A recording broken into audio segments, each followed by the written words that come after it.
In terms of the Labour Party, Patrick, something I thought was quite telling that we've seen recently. Now, Labour front benches we saw defy Keir Starmer's his leadership's orders not to join the rail strike pickets.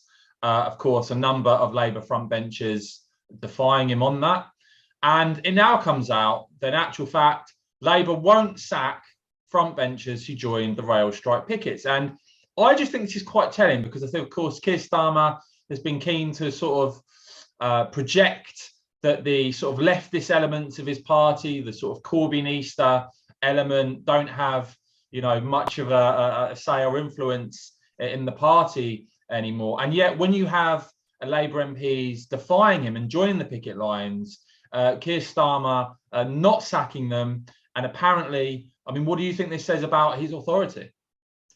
I think Keir Starmer, and you and me have agreed pretty much from the off about this, is a dud Labour leader. He's a weak performer. He doesn't stand for anything, apparently. He doesn't connect with people.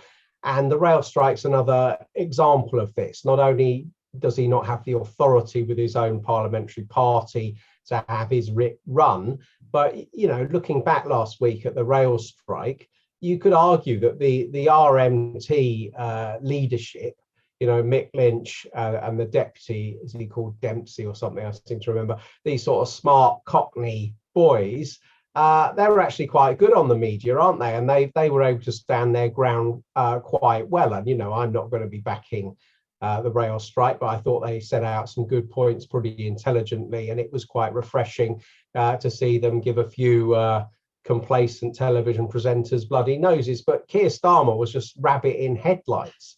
No messaging at all, and then supposedly banning his MPs, particularly front benchers, from joining picket lines. And then when a load do, he just goes and hides, and there's no follow through, no plan, no nothing. So I actually think we're getting towards a stage where Durham police giving him a fixed penalty notice would actually be doing the Labour Party a favour, because there is quite a favourable overall political context for opposition parties at the moment, and under Keir Starmer, Labour is not remotely taking its opportunities.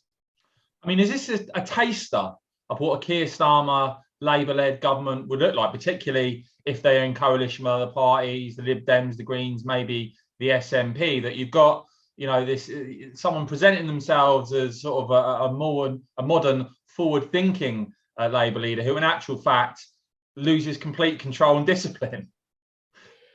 It could well be, although I have to say, from here, if Keir Starmer ends up as Prime Minister at all, it'll be a surprise to me, probably be a surprise to you, and he'll have, on the back of that surprising overperformance, one would expect him to have a little spell of political honeymoon before, it all comes apart at the seams. But, his principal failings, I think, is as a campaigner, as someone who's unable to kind of explain to the country where he wants to take it, to kind of get any passion going.